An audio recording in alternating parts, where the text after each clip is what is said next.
It's your new boyfriend, Shantè? Huh? What is this shit? You want to be grown so damn bad you went and got yourself an old man? Nasty motherfucker. Mommy, can you stop? Stop. What's up?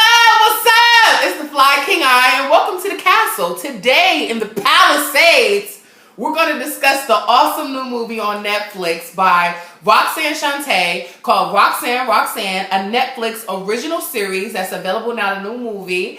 The movie was amazing. You know, I love Roxanne Shantè. She was actually the first rap bitch to say these bitches was her son, cause she the big mama. Wait, here comes the big mama. I gave birth to most of them MCs. I gave birth to most of them MCs. I gave birth to most of them MCs. I gave birth to most of them MCs. Runs are deadly. So the movie takes place in Queens, New York, in the infamous Queensbridge Projects, and we have Roxanne Shantè. She's walking up to a rap battle with her mom and her best friend. So they walk in at, and the best friend, and they pull up to the rap battle, and the best friend's like, the champ is here, the champ is here, the champ is here. And the whole time I'm watching like, I need a friend like that.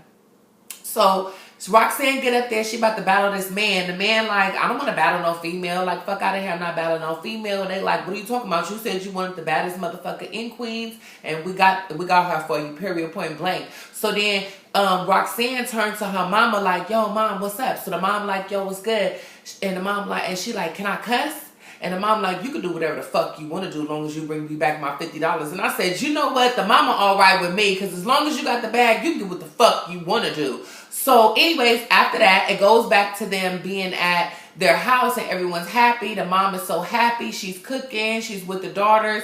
And some nigga walk in. Now, I don't think it was Roxanne or everybody's dad. I don't think it was their dad. I think it was just some nigga that the mom was fucking with at the time. So he walk in and the mom's so happy. She like, oh my God, I'm so happy. So he's like, what are you so happy? And it's like, oh, I'm just celebrating life because at this point is this premise that they're going to move out of the projects. Everyone's like, well, make sure you pick out your room. We're going to have a backyard and it's going to be lit. So after that, it goes into a scene where the mom is on the bed with the man and they're, hugged up. And she's like, I'm just so happy. We're going to, finally get out of here. We're going to finally move. So the man kind of looking like, damn, I don't know if we're going to be able to move. So I'm like, something ain't right here. Something ain't right. So the mom is like, oh, hold on, hold that thought. So she come back and give him an envelope. The envelope got a gang of money in it. So he looks at the money and was like, you know what, we're going to fucking move. We're going to fucking move. So the moving day come, right? All the girls are sitting there. They ready to go. The mom is like, get your shit, get your bags. We about to get out. The whole day goes by and everybody realizes that this nigga done ran off with the mama money. First of all, mom, why would you give this nigga $20,000? If you got $20,000 saved up, bitch, you go down to the fucking realtor and you get your own damn house. You're not even married to this man, so you can't even take the man to court. So the whole time, the mom is just distraught over the situation. She with her homegirl. She harassing the girl. She's like, and why you sucking your thumb, Roxanne? Because you fucking up the braces that I paid for. I done took you down to the orthodontist and you done fucked up my money. So she's sitting there, the mom named Peggy. So she's sitting there, Peggy's sitting there with her homegirl. The homegirl like, relax, calm down, right? Have a drink. Here, have a drink. She said, I don't need no drink. She said it'll calm you down. So she drink. But the drink, it didn't calm her down. It just made her mad because she took the drink and she was like, you know what? Fuck that nigga. Fuck these niggas. So from this point forward, the mom just got this like defeated attitude. Fuck everybody, and she's just angry. She's angry at men, and she's very extremely bitter in regards to men for the $20,000. Even though, bitch, you gave that nigga $20,000. Didn't nobody tell you to give this nigga $20,000 and y'all living in the fucking project? At this point, I don't know if the mom is working or anything like that, but Roxanne takes it upon herself. At the time, I believe she's like 13, 14 years old, and she's out here hustling. She not going to school. She boosting. She out here selling, she gets into selling drugs and things like that just to bring home money for her family. But the mom gets mad because, of course, she's not going to school. So, you know, the social workers call like, yo, what's up? We finna pay you a visit. So the mom tell her, like, bitch, if you don't bring your ass in motherfucking school, bitch, I don't give a fuck about no motherfucking money. I don't need no I don't need no social workers coming to my motherfucking door. She pulled a Precious. Don't have that bitch at my buzzer, Precious. Don't have that bitch coming to my buzzer. So Roxanne eventually gets has an argument with the mom, and she ends up like kind of moving out. And she moves into her homeboy house because she thinks she fucking grown. The bitch 14 years old, and she's paying the boy $50 a week in his jar. He like, here, put the rent money in a jar, and you can stay in here. You can sleep right here on the couch. So she like, cool. So she out here boosting and selling drugs, and she doing her thing, and she grown. She not going to school. Next thing you know, she was at home with the boy sleeping on the couch, and you know, little girls, they wear the little short shorts with the little tight shirts, but she was becoming a developing lady. So titties is coming in, and ass and thighs is coming in and growing in, and you know, eggs is dropping out of vaginas. You know, all that shit that girls gotta go through. So the nigga sitting up there kind of looking at her like a, you know, a piece of lamb chop, pork chop, and he like almost attempts to rape her. He stops himself after he gets her panties down. He realized what he was doing, and he kind of like, you gotta go, because I almost just fucked the shit out of you. And the bitch got up, and Roxanne got up and was like, oh, no, I'll stay. I have nowhere else to go. And I'm like, hold up, bitch. Don't fuck this nigga to sleep on this motherfucking couch. Hell, motherfucking no, you're not about to fuck this nigga. So she ends up going back to her house, right? And she knocked on the door, and the mom was like, out there in the world thinking you grown and you back now. Tell me one good reason why I should let your ass back in my house. so the mom let her back in the house, right? So the whole time I'm like, so bitch, you was about to fuck this nigga the whole time, and your mom was about to let you in the house? Girl, get the fuck out of here. Your mama had to let you up back in the house, because what I would have told my mom is, bitch, first of all, you can't kick me out of no place that you staying that the government is assisting your ass in. Okay, this is public housing, and I'm a part of the fucking public, so I'm gonna bring my public ass in your public house. But anyway, so she get back, and, you know, she's back with her sister. She has 3 sisters, and, you know, everything seems to be going well. She's getting back on track. She's going to school. She's, you know, helping her out around the house. She's not, you know, back into what she was doing before, which was hustling and all of that, right? So one day, she doing the laundry. She outside doing the laundry. So this DJ that lives in the Queensbridge projects with her is all out the window, because in the projects, for some reason in New York, it seems like everybody like to be all out the window, like Pearl from 227, right? So he like, come upstairs. She like, come upstairs for what? What you want? And she was like, he's like, oh, we doing this record, and I want to see if you could spit something on it, because they said you could spit that shit, so I want to see if you could spit that shit on this record, right? So she's like, I gotta finish washing my mama bras and panties before I come up there, because y'all know she be talking shit. And they like, just come on. So she was like, all right, I got 2 minutes. So she get in there in the recording, whatever they got set up. So she's sitting there, she rushing the man. Mind you, this is in like the late 80s, early 90s. So at this point, niggas gotta fumble through cassette tapes to get the shit queued up. This ain't like she could pull up Apple Music, Tidal, or Spotify. So bitch, give me a motherfucking minute. So she get mad, like, hurry the fuck up. He like, I played the song, you gotta put on the headphones. So she put on the headphones and she kicked that shit. She started spitting, and she did an amazing job. She killed it, right? You know, Roxanne's Revenge, she fucking killed it. So she ends up barging out the door. They like, wait, we gotta play it back. We gotta edit it, make sure the shit is hot, make sure the shit is right. The bitch like, no, you know I gotta finish watching my mama Long John Silver's before she get to cuss me out, because I don't want to hear the bitch talking shit. So next thing you know, she back in the house, right? And it's like 3 o'clock in the morning. Her phone rings, so she heard to answer the phone. Remember when you was little, when your homegirl used to call, bitch? At 3 o'clock in the morning, you had to answer that shit in the first ring, because your mom was finna come in there with the biggest switch she could fucking find and whoop your ass. I know you ain't got motherfuckers calling my house, and I got to get up tomorrow at no 3 o'clock in the motherfucking morning, you little ass kid. So she like, stop calling my motherfucking house. They like, oh my God, bitch, you on the motherfucking radio.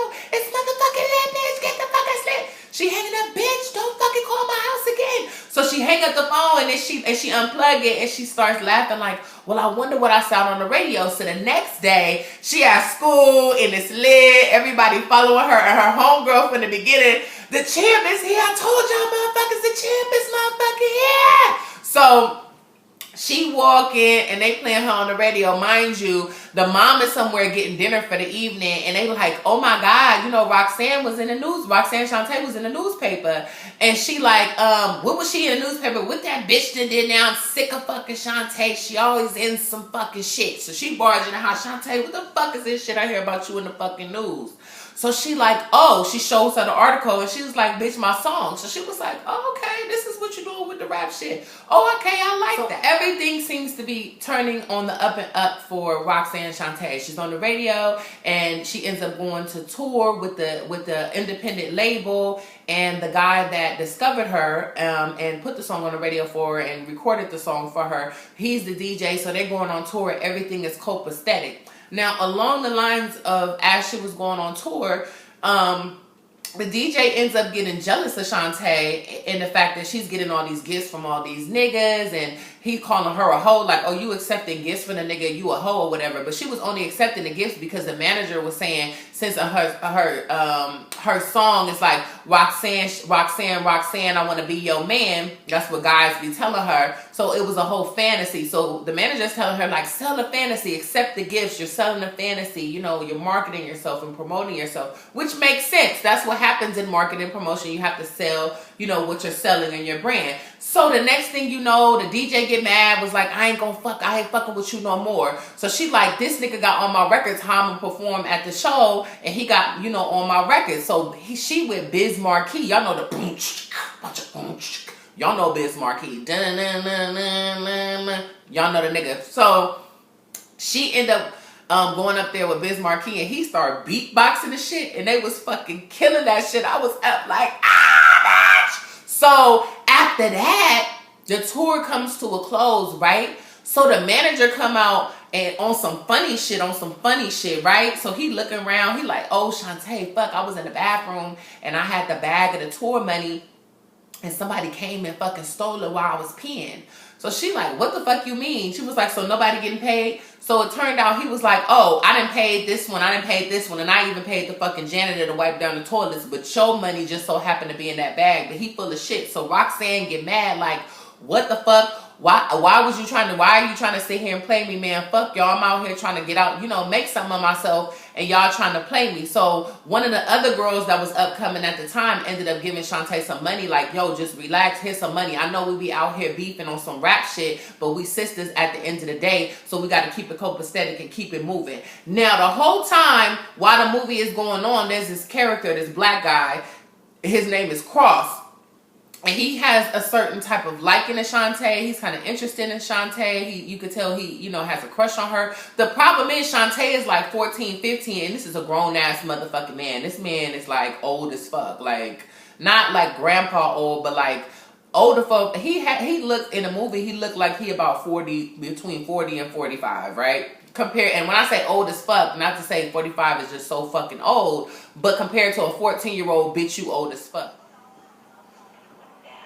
The mom was right. That was a nasty motherfucker. So the nigga get mad and all of his feelings like, you fucking a little kid. What the fuck is wrong with you? So he walk out. So of course Roxanne Shantè walk out with the nigga and end up moving in with the nigga because she was staying at her mama house. So she move in with the nigga. So when she move in with the nigga, she end up having sex with the nigga, fucking the nigga at the time. At this time, she's 16 years old. So she has sex with the nigga, ends up having a baby. The nigga ends up putting his hands on her and dragging her and whooping her ass and giving her black eyes and all type of shit. One time he beat her so bad, she was doing an interview from some magazine, and they like, Shantè, Roxanne Shantè, smile, give me a look. And the bitch like, just take the fucking picture. I can't move my motherfucking jaw. The nigga done socked your jaw closed. So the whole movie, the mom is like, you wasted my money sucking your thumb, and I paid for the orthodontist to fix your braces, but the whole time it wasn't the thumb, mom. It was about, she was about to get with a nigga that was gonna whoop her ass. So the nigga is whooping her ass. She's over there taking care of the baby, trying to hold the shit together. She not fucking with rap at this point. So eventually she tries to escape and she goes back to the mom's house. She got this long hair. And you know what? She like, I'm fuck Roxanne Shantè at this point. Cut my motherfucking hair. And you know, hair in the black community is very, very serious game. So the beautician is like, oh no, I can't cut this hair. You got this long, luxurious hair. I can't cut it. She don't want to cut the hair. So next thing you know, the mama walk in and she's like, you know, what you doing in my house and da-da-da-da-da, what happened to your boyfriend and go ahead, superstar. But you know, the mom just got a bad attitude because she mad because the nigga took 20 stacks from her. Well, I can't even say that the nigga took the 20 stacks because you gave the nigga 20 stacks. He didn't even know you had the shit. So then she go back to Cross house. And she taking a bath. And you know, when you in your bath, you done put your bath bomb in. You got your candles lit. You know, you up in there, soap sud. You rubbing your clit. You just feeling it at this point, right? So this nigga walk in and she like, God damn, I can't even take a fucking bath. And the nigga's like, well, you know, I love you, and I only hit you because I love you. Now, ladies, let me motherfucking tell you something. All that, and Nick, if anybody loves you, they're not going to want to hurt you like that mentally, spiritually, or emotionally. So a nigga that's hitting you, talking about he loving you, that nigga lying, and you need to head for the motherfucking heels. So she ends up coming out the bath. And after she come out the bath, she like, you know, this ain't working for me. This not gonna work. I can't do this no more. He like, no, we in this shit forever. So they end up fighting or whatever. Next thing you know, Roxanne Shantè in the hospital. And the nurse is like, you know what? We're glad you was able to get down here. You had like 3 fractured ribs and a broken this and a ruptured this. And I'm like, damn, this nigga done stole on your ass. God damn, Shantè. So then the mama walk in. And the mom, you know, the mama don't play that game. The nurse exited, and the mama was like, "It'll happen to you, Shantè."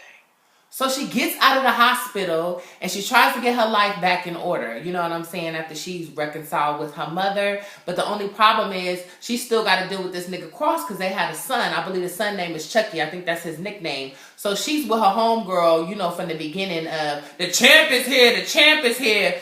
So after that. The homegirl called Cross like, yo, what's good? Where the fuck is Chucky? So he like, well, put Shantè on the phone or I'm gonna hang up. So she like, oh, you got to talk to him. So she like, yo, where the fuck is my son? So the nigga gonna say, oh, you need to come back home, but she not going back home. So this motherfucker going to say, and I know some people who know Shantè, and I almost want to call him and ask him, did this really fucking happen? This nigga gonna say, give me $10,000 and you can you can have your son. And that's his son too. You literally charged $10,000 for you sold your son for $10,000. So she ended up getting with her lawyer to fill out a paternity contract so he would sign over the rights of paternity, and she get this nigga $10,000. Mind you, she in the streets, so her homeboy she got the $10,000 from was like, yo, you can get that nigga $10,000. Get your baby, get out of there, and we'll run in there and shoot that nigga. Because unfortunately, the city of New York, New York State is one of those places. It's a lot of places where you'll end up dead and wouldn't nobody fucking know what happened until the body then got decomposed and you up there looking like tails for the fucking crib, bitch. So you better watch out with the niggas in New York, especially down there in Queens and the Bronx, honey, off the 6th.